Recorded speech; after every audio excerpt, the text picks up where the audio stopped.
ఈరోజు నేను చెప్పబోయే విషయం జాగ్రత్తగా వినండి ఫ్రెండ్స్. చాలాసార్లు మన ఇంట్లోకి చెడు ప్రభావం వచ్చేస్తూ ఉంటుంది. అదేంటంటే గాలి ధూళి అంటారు కదా, అదే. ఇలాంటి ఈ గాలి ధూళి మనం బయటికి వెళ్ళేటప్పుడు ఏదైనా తొక్కేస్తూ ఉంటుంది, తొక్కరానిది. అలాంటప్పుడు మనం ఇంట్లోకి వచ్చేటప్పుడు ఆ ప్రభావం మన ఇంట్లో చూపిస్తూ ఉంటుంది. దానికోసం ఒక మంచి పరిహారం నేను ఈరోజు మీ అందరికీ చెప్తాను. దానికోసం మనం ఒక పిడక బెల్లం, కర్పూరం తీసుకోవాలి. ఈ బెల్లాన్ని, ఈ కర్పూరాన్ని, ఈ పిడకని ఇప్పుడు ఏం చేయాలంటే ఒక ప్లేట్లో పెట్టి పిడకని దానిపైన కొంచెం నెయ్యి పొయ్యాలి. అది కూడా ఆవు పిడక, ఆవు నెయ్యి. నేనేదో అబద్ధం చెప్తున్నాను అని మీరు అనుకోవచ్చు, కానీ ఎవరికి వాళ్ళు అనుభవిస్తేనే కానీ ఇలాంటివి తెలియదు. ఇప్పుడు నేను చెప్పబోయేది అంతా కూడా నిజమే. దేవుడు ఉన్నాడు అన్న సంగతి ఎంత నిజమో, దెయ్యాలు అలాగే గాలి ధూళి ఉన్నాయి అని కూడా అంతే నిజం.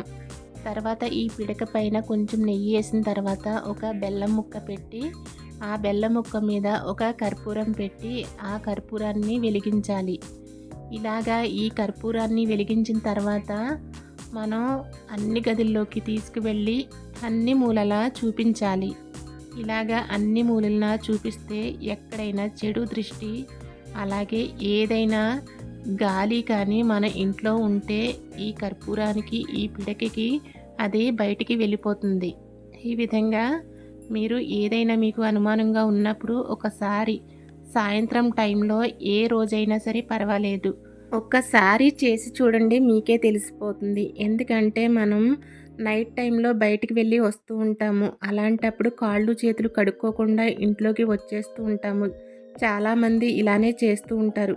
అలాంటప్పుడు బయట గాలి ధూళి అవన్నీ కూడా ఉంటాయి. అలాంటప్పుడే మన ఇంట్లోకి అవి ప్రవేశిస్తూ ఉంటాయి. అలాగా ఏదైనా సరే గాలి అలాగే మన ఇంట్లోకి వచ్చినట్టు అనుమానంగా ఉంటే ఈ విధంగా చేసి చూసుకోండి, మీకే తెలిసిపోతుంది. ఇదంతా కూడా 4 మూలలా చూపించిన తర్వాత ఈ పిడక ఒక డస్ట్బిన్లో వేసేసి కాళ్ళు చేతులు కడిగేసుకోండి. ఈ వీడియో ఎవరిని కూడా భయపెట్టాలన్న ఉద్దేశంతో చేయలేదు.